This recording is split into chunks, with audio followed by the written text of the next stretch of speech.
Siamo al 25 febbraio, sono quasi 2 mesi che la gestione del trasporto pubblico è in mano ad Arriva Veneto. Continuano a verificarsi problemi quasi quotidianamente, a parte la commissione rimandata con la motivazione di un incontro all'indomani con i vertici di Arriva Veneto, mai più riconvocata. L'utenza continua a lamentare disservizi. Sembra che ieri ci sia stato un incontro tecnico a porte chiuse, ma nonostante ciò l'ultimo disservizio è fresco di questa mattina, sulla linea Cabianca-Civè, sulla corsa scolastica delle 7:10, non pervenuta a distanza di una ventina di minuti. Siamo stati avvisati ancora stamattina da un utente che aveva deciso di giungere a Chioggia in auto e di accompagnare quindi il figlio a scuola, evitandogli il bus.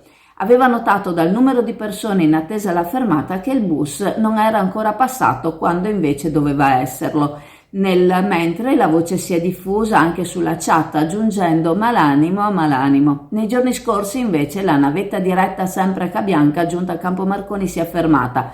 Sono in riserva, non posso andare oltre, sembra abbia detto il conducente. Nel frattempo mi è capitata sotto gli occhi la mail con cui il comune lo scorso 29 gennaio, giusto un mese fa, annunciava l'operatività delle corse verso Cabianca la domenica, a cui si dava per certo che seguissero le modifiche per venire incontro alle legittime esigenze di Isola Verde Calino e Cavanella Sant'Anna, tanto legittime che stanno ancora attendendo. Modifiche possibili non in tempi brevissimi, diceva l'assessore Chio, ma è passato un mese da quel comunicato, ricordiamo. Il piano d'azione messo in atto era volto ad affrontare sistematicamente e chirurgicamente le problematiche via via più rilevanti, parole testuali della Chio. La rete di utenti che permette all'amministrazione di avere la situazione sott'occhio minuto per minuto forse si sta scocciando di segnalare i disservizi, ma vedere che nulla sembra essere fatto per risolvere i problemi. Una fattiva collaborazione l'ha nominata la Chio, che non sta però portando risultati a favore della cittadinanza. Diceva Armelao con quel comunicato: dispiace però vedere che spesso solo le anomalie vengono evidenziate, mentre i miglioramenti non vengono sottolineati.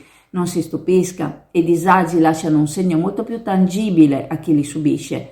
Ma quando scrive sullo stesso comunicato gli autisti, i pullman e i servizi non li fa il comune, ci chiediamo il senso delle riunioni tenutesi nelle frazioni, in cui l'assessore Chio si appuntava agli orari in cui ogni utente avrebbe preferito passasse il bus. Se il servizio non lo fa il comune, cosa ci faceva a quei tavoli il comune, sindaco e assessore, senza nessuna rappresentanza di Arriva Veneto a recepire le esigenze dell'utenza? Lasciamo che i diretti interessati continuino a lavorare nell'interesse dei cittadini, senza farsi distrarre da polemiche sterili. Per sabato 1 marzo non prendere impegni perché all'American Followers c'è la fantastica festa di Carnevale. Sabato 1 marzo, start ore 20, menù libero, sarà premiata la maschera più bella, karaoke e musica by Diego. Per informazioni e prenotazioni chiama il 351 914 0425. American Followers, lungomare Adriatico, sottomarina.